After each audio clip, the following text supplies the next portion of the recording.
રાજકોટમાં આવેલી પાયલ હોસ્પિટલમાં મહિલાઓના ચેકઅપના સીસીટીવી વિડીયો યુટ્યુબ અને ટેલિગ્રામ ચેનલ પર અપલોડ કરવાના કેસમાં અમદાવાદ સાયબર ક્રાઇમ દ્વારા મોટી કાર્યવાહી કરવામાં આવી છે. આ બંને આરોપીઓને મહારાષ્ટ્રમાંથી ઝડપી પાડવામાં આવ્યા છે. આરોપીઓના નામ પ્રજ્ઞેશ પાટીલ અને પ્રજ્વલ તેલી છે.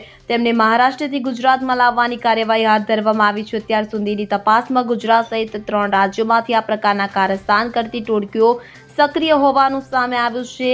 મળતી વિગતો અનુસાર 3 રાજ્યોમાં તપાસ હાથ ધરાઈ છે. હોસ્પિટલમાં ખાનગી વિડીયો વાયરલ કરવાના દેશવ્યાપી નેટવર્કનો પર્દાફાશ થવાની શક્યતા છે. ઉલ્લેખનીય છે કે તાજેતરમાં રાજકોટની પાયલ હોસ્પિટલના સ્ત્રીરોગ વિભાગમાં ચેકઅપ દરમિયાન રેકોર્ડ કરાયેલા સીસીટીવી ફૂટેજ સોશિયલ મીડિયા પર લીક થયા હતા કે જેના કારણે ભારે સનસનાટી મચી ગઈ હતી. આ વિડીયો યુટ્યુબ અને ટેલિગ્રામ જેવા પ્લેટફોર્મ પર અપલોડ કરવામાં આવ્યા હતા કે જ્યાં તેમને લાખો વ્યૂઝ મળ્યા હતા અને આ મામલો પ્રકાશમાં આવતા અમદાવાદ સાયબર ક્રાઇમ બ્રાન્ચે તાત્કાલિક તપાસ શરૂ કરી દીધી હતી. જો કે બીજી તરફ આ ઘટનાએ હોસ્પિટલોમાં દર્દીઓની ગોપનીયતા અને સુરક્ષા અંગે ગંભીર પ્રશ્નો ઊભા કર્યા છે. Bureau report CN24 news.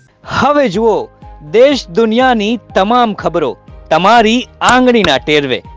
ઉઠાવો મોબાઈલ અને Google Play Store પરથી ડાઉનલોડ કરો અમારી CN24 ન્યૂઝ મોબાઈલ એપ.